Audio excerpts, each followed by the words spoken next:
Então, pessoal, a aula de hoje é a seguinte: solo, um organismo vivo. Por que será que o solo é tratado como um organismo vivo? O solo, ele tem uma inúmera variedade de organismos, tá bom? Micro-organismos, macro-organismos, insetos, anelídeos, nematóides e por aí vai. Tudo isso vai contribuir para a vida no solo e é muito importante para manter o solo saudável, porque um solo rico em micro-organismos é um solo rico em matéria orgânica. Um solo rico em matéria orgânica é um solo equilibrado. Vocês lembram da aula passada que foi falado sobre isso, que uma das formas do manejo agroecológico de pragas e doenças é manter o solo vivo, é manter o equilíbrio no solo? Por que isso? Porque um solo sadio, um solo saudável, ele vai gerar plantas sadias. Se o solo é saudável, se a planta é sadia, não há necessidade alguma de utilizar herbicidas, de utilizar adubação química. Por quê? Porque a planta não vai ter um desequilíbrio, então não há necessidade de colocar produtos externos, substâncias externas. E aí, consequentemente, os homens também, o consumidor final, ele vai estar sadio. Até porque ele não vai sofrer com esses impactos, porque sabemos que o uso exagerado de herbicidas, de inseticidas, de agrotóxicos, tudo isso a longo prazo, às vezes até curto prazo, pode causar danos à saúde humana. Por isso é muito importante pensar num solo equilibrado, num solo saudável, para manter o equilíbrio do ambiente e, consequentemente, a produtividade das plantas e a saúde das plantas. E aí, algo muito importante a deixar claro aqui na aula é o seguinte: plantas saudáveis, elas só vão se desenvolver em solos vivos, tá bom? Um solo saudável é um solo vivo, ou seja, um solo rico em micro-organismos. Por exemplo, aqui nesse esqueminha, mostra nesse GIF como funciona o rizóbio. O rizóbio são bactérias fixadoras de nitrogênio. O nitrogênio é um nutriente muito importante para as plantas que está relacionado ao crescimento e desenvolvimento radicular, expansão celular. E aí, aqui seria uma música que eu ia rodar para vocês, mas infelizmente não vai dar tempo. É a música de um solo organismo vivo, depois eu vou mandar para vocês. É uma música bem interessante, que é do professor Sérgio Ricardo. Talvez vocês fossem alunos dele. E aí agora eu vou fazer a primeira pergunta. Qual seria a culpa da monocultura para prejudicar o solo? Para acabar nisso daqui, o solo numa lápide? Alguém saberia responder?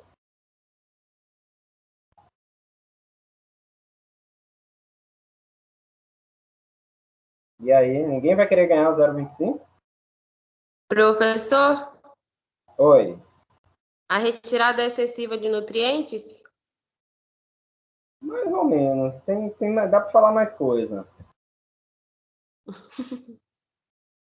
O que é que a monocultura faz? O que é que a monocultura faz? Quais são as práticas da monocultura? E aí, ninguém? Oi, professor, vou tentar aí. Vamos lá. Na monocultura, sim, de acordo com pouco conhecimento, o cultivo aí de uma única cultura pode aumentar aí, o risco do solo de pragas e doenças.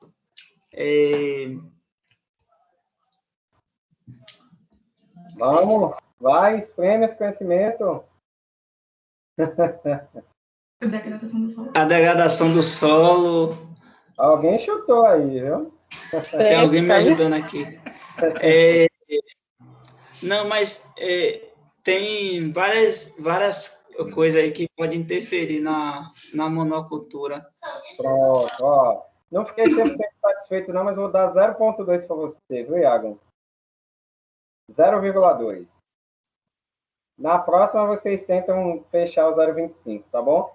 E aí, pessoal, quando pensamos na monocultura, existem várias práticas. A calagem excessiva seria a correção do solo, né, da acidez do solo. Isso vai causar um desequilíbrio. A calagem excessiva pode danificar a matéria orgânica. Altas doses de adubo químico, né, o NPK é a adubação padrão, nitrogênio, fósforo e potássio, tá? E esses, principalmente o nitrogênio, em excesso, ele vai causar morte da microbiota do solo, tá bom? Finalmente, lembram do que nós vimos na aula passada, que é uma das práticas da monocultura, justamente a mecanização desenfreada, ou seja, o uso de máquinas vão prejudicar, podem compactar o solo, e também a questão da retirada da vegetação. A retirada da vegetação vai deixar o solo limpo e, consequentemente, vai se tornar um solo pobre em matéria orgânica, tá? E aí, todos esses efeitos vão prejudicar o aporte de matéria orgânica. E o que é que acontece? Finalmente, a morte da microbiota do solo. Pessoal, a microbiota do solo é muito importante, porque ela vai participar de inúmeros processos de decomposição da matéria orgânica e ciclagem de nutrientes. Então, consequentemente, vai deixar uma maior quantidade de nutrientes disponíveis. Além disso, a matéria orgânica é responsável por manter a aeração do solo, manter um equilíbrio entre os agregados do solo, evitar a compactação e também aumentar a manutenção de água no solo, tá bom? E aí, quando se trata da monocultura, é muito importante fazer o alerta. Ó, os solos férteis do mundo, eles se degradam a taxa de 0,1% ao ano. Aí você fala, professor, 0,1% não é nada. Pessoal, a longo prazo, quando pensamos em um ano, isso dá cerca de 5 milhões de hectares de terras, porque vale lembrar que o nosso planeta é imenso.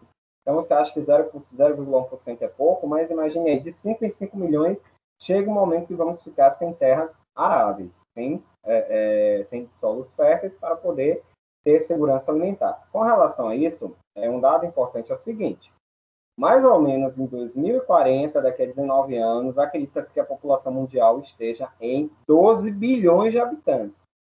12 bilhões de habitantes, com certeza vai aumentar a demanda de alimentos, isso é óbvio. E pensem, se essas más práticas agrícolas continuarem, essa degradação do solo, será que vai ser possível produzir alimentos em grande escala e produzir alimentos para essa quantidade de pessoas? Provavelmente não. Não. Provavelmente não, exatamente. E aí, outra coisa importante, com relação a isso, com relação a essas terras, olha só que dado interessante. Uma pesquisa da FAO com a Embrapa revelou que 33% das terras já estão em estágio de degradação. Com relação à degradação, vou citar uma curiosidade aqui, a nível da nossa região, a região Nordeste. No semiárido nordestino, a região ali entre Paraíba, Rio Grande do Norte, Ceará, algumas regiões já estão em estado de desertificação. Primeiro, por práticas relacionadas à pecuária, muito desmatamento por causa da pecuária, ali capinocultura e ovinocultura naquela área, e o que também contribui para isso é a seca. Né? Então, por exemplo, já é uma região propensa a ter baixa quantidade de água, já tem uma deficiência hídrica, e o homem vai ainda contribuir ainda mais, retirando a vegetação e gera um processo de desertificação. Tem uma cidade no Ceará que me fugiu o nome, mas tem sido objeto de vários estudos, porque é uma das áreas que está em segundo ou terceiro lugar com relação ao processo de desertificação no mundo. Então, a maior parte desses processos, claro, às vezes a desertificação acontece naturalmente, mas muitas vezes é devido a isso aqui, tá bom? As mais práticas agrícolas. E quando pensamos no solo, o solo, principalmente como um organismo vivo, a monocultura mata o solo. Porque um solo o uso de uma monocultura, só para recapitular, é o uso de uma única cultura, tá bom? E isso vai causar o esgotamento nutricional do solo. Né? E além da monocultura, existem outros processos relacionados ao agronegócio que irão prejudicar o solo. Um exemplo disso é a pecuária, tá bom? E aí, vale lembrar a questão das pastagens. Pessoal, qual o problema com as pastagens? As pastagens, na maioria das vezes, elas tomam o lugar da mata ciliar. A mata ciliar é aquela mata ali que tem em volta de rios, de lagos. As matas ciliares são como os nossos cílios, tá? Os nossos cílios, eles protegem nossos olhos de impureza.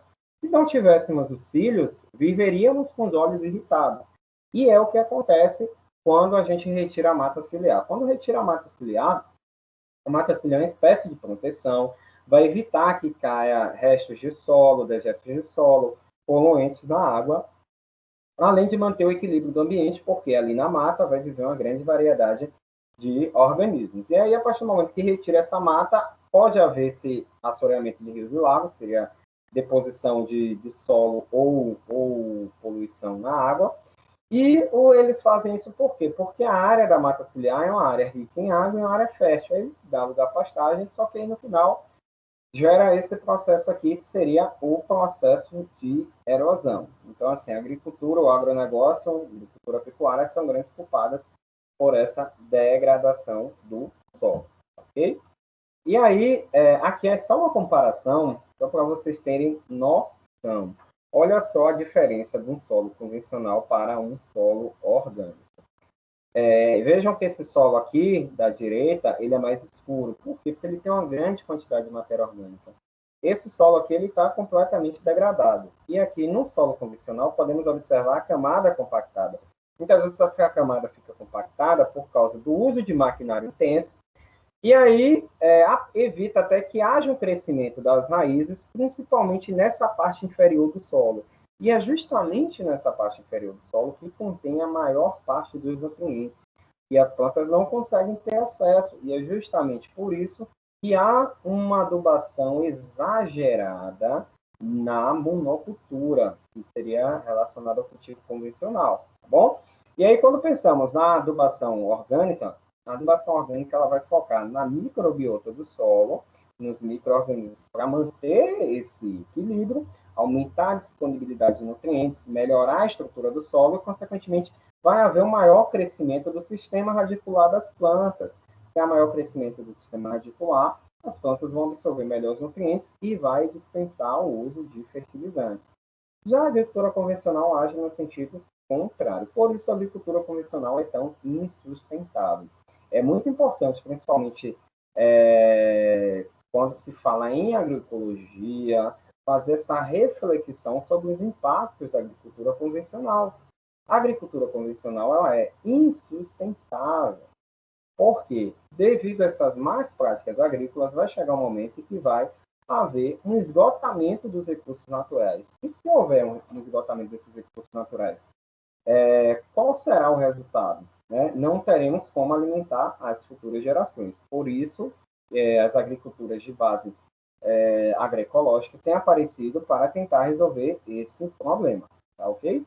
E aí, então, quais são os fatores que influenciam a capacidade produtiva do solo? Existem vários. A matéria orgânica, muito importante, porque vai equilibrar a característica física, química e biológica. A vida microbiana é a parte viva do solo. Sem vida microbiana, o solo não funciona. É um solo estéril. Finalmente, o tratamento do solo e a ocupação vegetal. Esse ponto eu gosto de chamar a atenção também para monocultura. Sempre monocultura. Por exemplo, a monocultura preza retirar toda a vegetação natural. E aí, consequentemente, vai deixar o solo exposto a impactos, por exemplo, impacto da chuva, consequentemente a erosão, e isso vai causar perdas irreparáveis. Tá? E aí, qual seria a importância da matéria orgânica? Alguém saberia dizer uma função da matéria orgânica no solo? Valendo 0,25?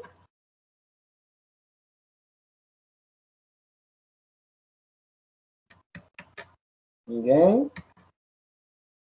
Então vamos lá. Fala. Professor, Manter Oi? manter a fertilização do solo. Alguém falou mais alguma coisa? Manter o solo equilibrado. Também. Tem mais coisa.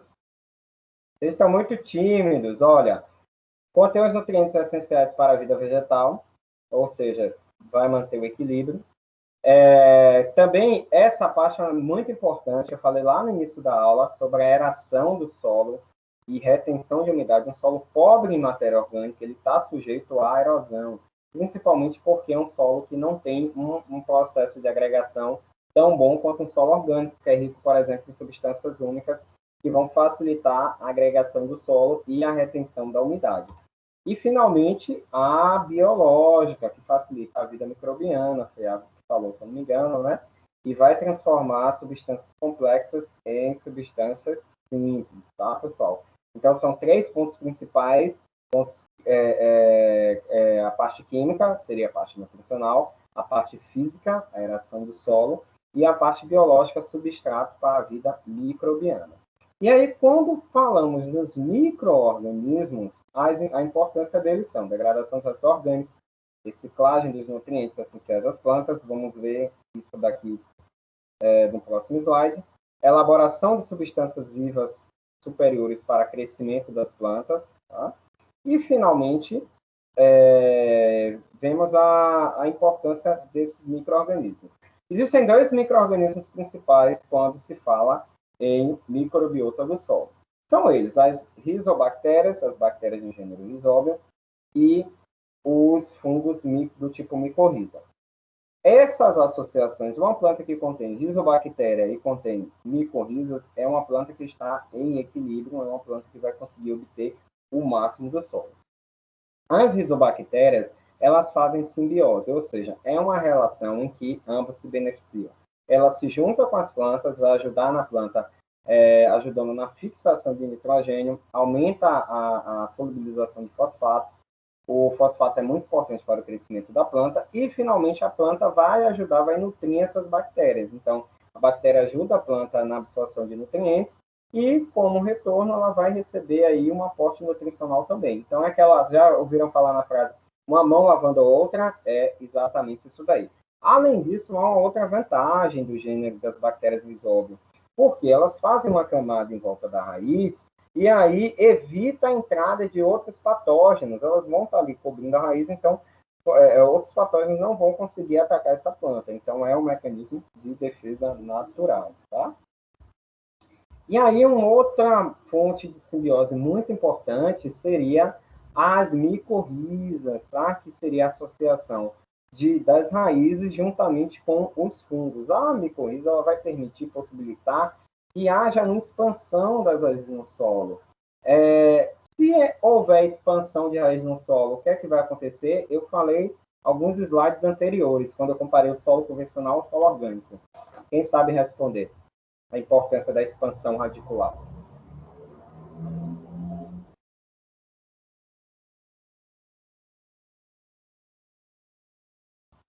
Tinha um spoiler no slide, gente. Vai aumentar a absorção de nutrientes, de água. Por quê? Na maior parte do solo, os nutrientes vão estar disponíveis nessa parte inferior.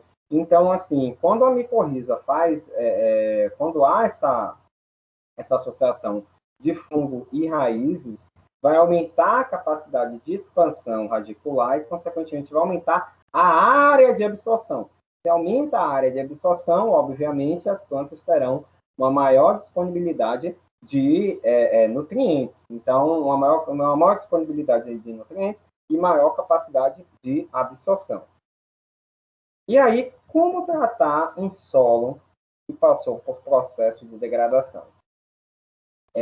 Antes de mais nada, eu gostaria de fazer uma comparação entre o plantio convencional e o plantio direto. Plantio convencional quebra os agregados do solo, porque mecanização intensa, reduz a matéria orgânica, retira a vegetação natural, vai reduzir a matéria orgânica. Monocultura, plantio de uma única cultura, vai gerar esgotamento do solo. E aí, a prática que seria sustentável seria o plantio direto. Por quê? Praticamente não há uso de maquinário agrícola, praticamente não tem ou é um mínimo revolvimento do solo. Mantém a cobertura morta, tá bom? No plantio direto, nós levamos em consideração a importância da cobertura morta, principalmente para enriquecer a matéria orgânica do solo e ajudar na retenção de água. E a rotação de culturas. Vamos ver como é que funciona a rotação de culturas em breve, tá bom? E aí, quais são os principais pontos para manter a vida no solo? Um solo saudável é um solo...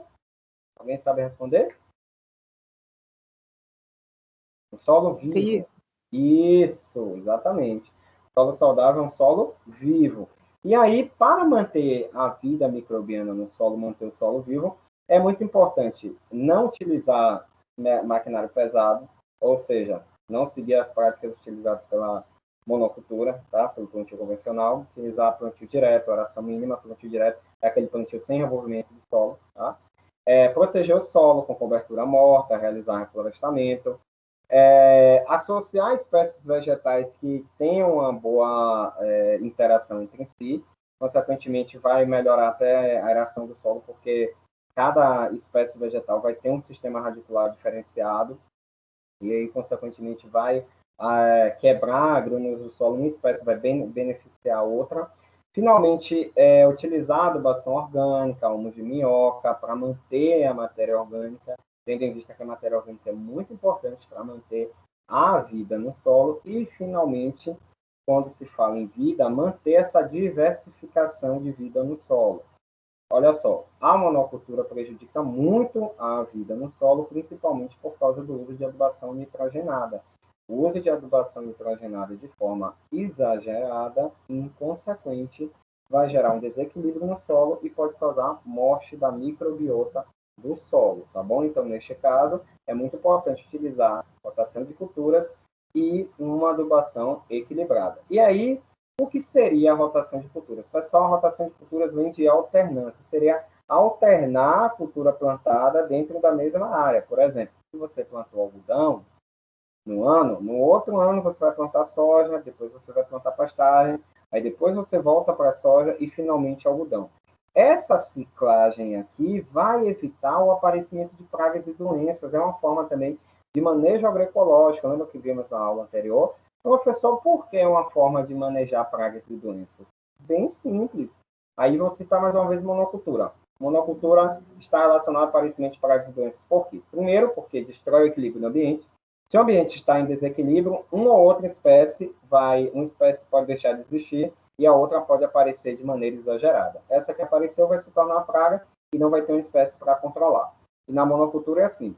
Você tirou o equilíbrio do ambiente, ficou uma possível praga, por exemplo, você tirou tudo e está plantando só algodão. Aí a praga do algodão ficou lá. A praga vai entender, pô, tem algodão pra caramba aqui, todo ano tem algodão, vamos multiplicar. E aí a praga se multiplica. Mas aí você vai lá, quebra o ciclo da doença. Opa, vou fazer a rotação de cultura, plantar soja. Aí a praga vai pensar assim, rapaz, não tem comida, e agora? Eles não vão conseguir se reproduzir. E aí você joga a pastagem, a praga que ia atacar a soja, veio a pastagem, pô, não tem mais comida, e assim por diante. Fazendo esse ciclo de rotação é muito importante para controlar pragas e doenças de forma agroecológica. Então, consequentemente, você não vai precisar utilizar agrodefensivos e vai manter o equilíbrio do ambiente. Sem contar que vai evitar o esgotamento nutricional que é gerado pela monocultura. Outra prática também é a recuperação de pastagens, que além de ajudar na cobertura do solo, vai aumentar a matéria orgânica. Se aumenta a matéria orgânica, vai aumentar a microbiota e vai evitar a erosão. Tá? A erosão detona o solo. E uma prática que é muito interessante é o uso de leguminosas. As leguminosas são muito importantes, principalmente na rotação de culturas, e elas têm uma função bem interessante, porque elas têm uma interação muito boa com bactérias do gênero Rhizóbio, aquelas bactérias que falamos lá, tá bom? Que se associam às raízes, e essas bactérias do gênero Rhizóbio, elas aumentam a disponibilidade de nitrogênio no solo, de uma maneira natural. Vocês lembram o que é que eu falei sobre o nitrogênio? O que é que o nitrogênio em excesso faz? Essa está muito fácil. Quem vai ganhar 0,25?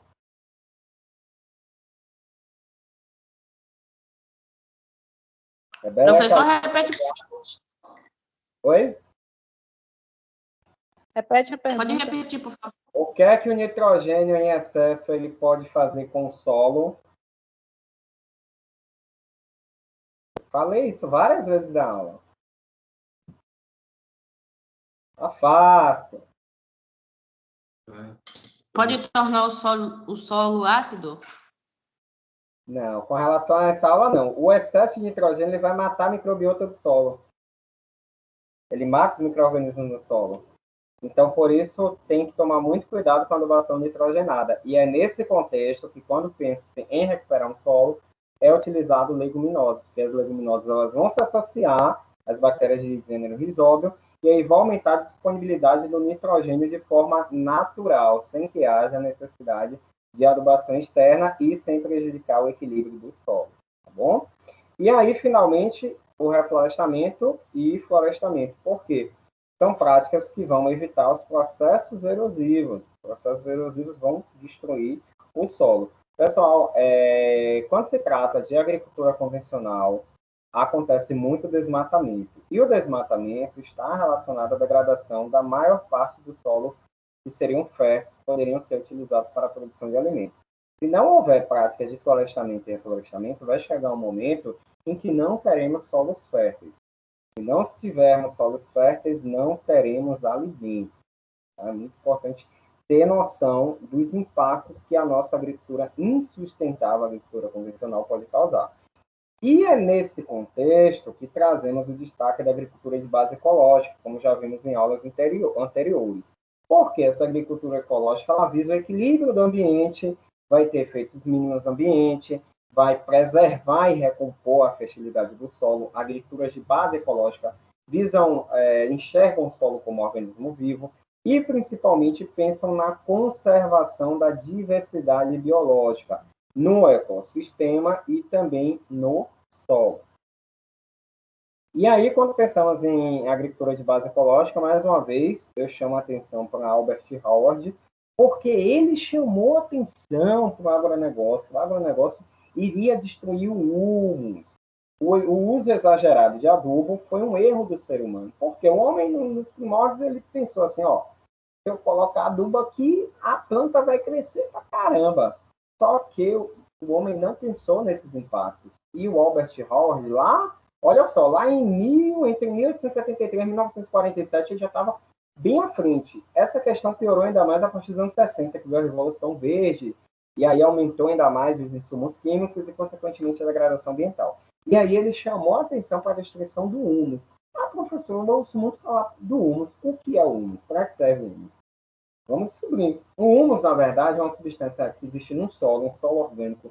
Ele é rico em humus, ele é formado pela matéria em decomposição, seja resíduo vegetal, resíduo animais, que são ali compostos por esses micro-organismos. Aí o humus, ele é levado para dentro do solo por micro-organismos ou macro-organismos, como, por exemplo, a minhoca. E o humus, ele tem essa função de ajudar nos agregados do solo, aumentar a matéria orgânica do solo, contribuir para a vida no solo. Então, um solo devastado pelo agronegócio, pela agricultura convencional, é um solo pobre em humus, e um solo sem humus é um solo em desequilíbrio, é um solo que não vai estar vivo. Se o solo não é vivo, então o solo não é um solo saudável, porque um solo saudável é um solo vivo. E qual seria a importância do humus para o solo? Vai regular a população de micro-organismos. Um solo sem humus não tem uma quantidade de micro-organismos benéficos, fornece nutrientes e também contribui para a fertilidade do solo, além de reter a umidade do solo. É muito importante pensar a umidade porque, assim, quando se trata da agricultura convencional, sempre agricultura convencional, existe um uso exagerado dos recursos hídricos. E, mais uma vez, chamando a atenção, os nossos recursos hídricos, eles são limitados. Uma hora a conta não vai fechar. No momento, talvez, a gente não passe por dificuldade, pelo menos aqui, mas já existem inúmeros locais do mundo que estão sofrendo com falta de água. Então, toda e qualquer prática que amplia ainda mais a devastação, a degradação ambiental, a degradação dos recursos hídricos, elas devem ser excluídas. Então, é nesse contexto que é muito importante conhecer agricultura de base ecológica e os conceitos de agricultura orgânica, conceitos de manejo orgânico e a importância do humus, por exemplo, para o solo, tendo em vista que todos esses processos vão contribuir para reter a umidade do solo e, consequentemente, aumentar a eficiência de uso da água.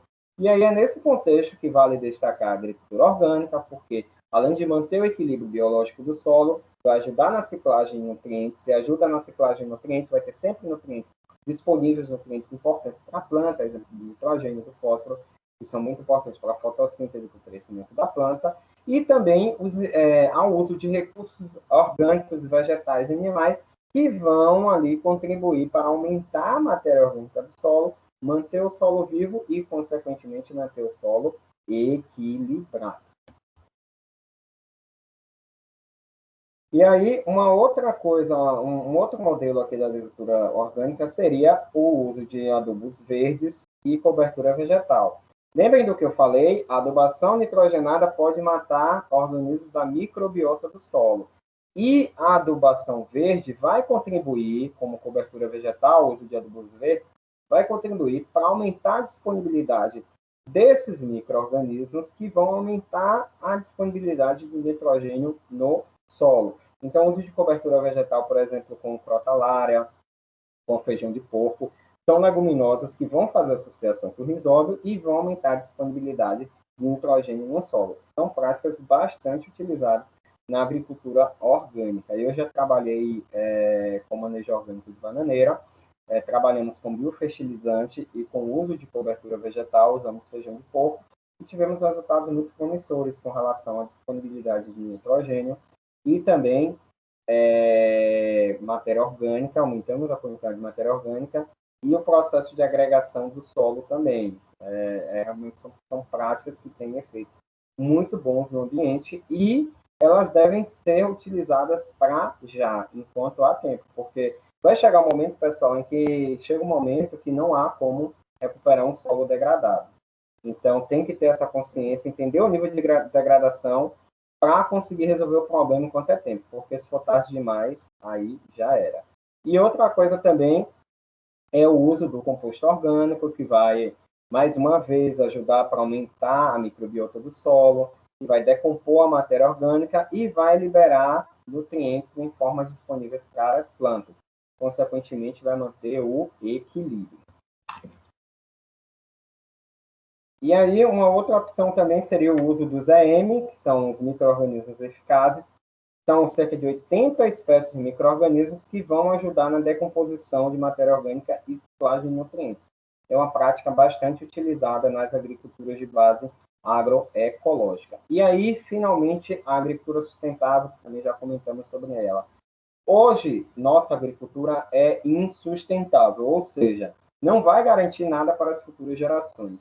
Muito pelo contrário, do jeito que as coisas andam, é capaz até da geração atual sofrer com a escassez de alimentos, escassez de água e por aí vai. Então, é muito importante pensar numa agricultura sustentável, ou seja, que vai garantir o sustento para a nossa geração e para as futuras gerações. Até porque temos que acabar com esse conceito de imediatismo. Temos que pensar no agora e pensar também nos próximos dias, no futuro. Porque do jeito que as coisas andam, se a agricultura continuar desse jeito, infelizmente, daqui a poucas décadas, 10, 20 ou 30 anos, o mundo vai se tornar um deserto. Não estou exagerando, não sou cavaleiro do apocalipse, mas é algo que realmente é estimado, lamentavelmente.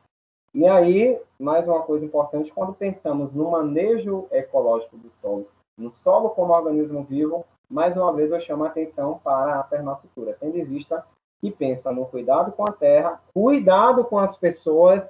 Se pensa em cuidado com as pessoas, é uma agricultura sustentável. E, finalmente, compartilhamento do excedente. Olha o contraste da agricultura convencional com a permacultura. Por exemplo, lembra do documentário Ilha das Flores? O excedente dos tomates era compartilhado? Muito pelo contrário, ia para o lixo, virava a comida dos porcos e depois para as pessoas da Ilha das Flores. Triste, né? Mas na permacultura, não. O que sobrar é compartilhado com aqueles que precisam, e até pela imagem vocês já conseguem notar que é equilíbrio, tá bom? Um ambiente equilibrado, um ambiente que tem um solo vivo, e ou seja, que tem um solo em equilíbrio. E, finalmente, o seguinte questionamento. Será que os sistemas de produção agroecológicos mantêm o solo vivo? Verdade ou mentira? Alguém saberia responder? Professor, pode repetir, por favor? Os sistemas de produção agroecológicos contribuem para manter o solo vivo? Verdade ou mentira? Verdadeiro. Por quê? Faça uma comparação com relação à monocultura. Quais são as vantagens dele em comparação à monocultura? Você só precisa falar duas coisinhas que você acerta.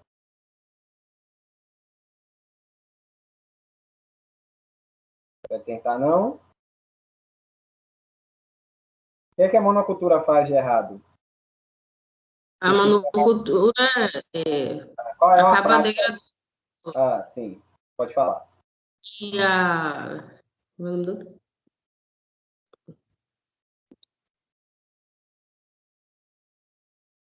Vai desistir? Então, a monocultura, na verdade, existem práticas que vão ali contribuir para acabar com o equilíbrio do ambiente, né? O uso de adubação exagerada, mecanização intensa, a destruição da matéria orgânica. E os sistemas de produção agroecológica, eles visualizam o solo como um organismo vivo. Se eles entendem que o solo é um organismo vivo, ele entende que o próprio solo ele pode repor os nutrientes, e vai haver essa ciclagem de nutrientes. E aí, não utiliza insumos comerciais, utiliza os próprios recursos do local, tá bom? Pensa no cultivo equilibrado, com várias espécies diferentes, para ser algo similar à natureza, ao sistema natural. Pensa no uso de rotação de culturas, no uso de estercos, adubação orgânica, e todas essas práticas vão contribuir para evitar erosão, evitar degradação ambiental, evitar salinização do solo. Então, por isso, quando se trata de manter o solo vivo, é muito importante chamar atenção para os sistemas de produção agroecológica. Tá bom, pessoal? Nossa aula fica por aqui. Obrigado pela atenção. Eu passei um pouquinho do tempo, peço desculpa.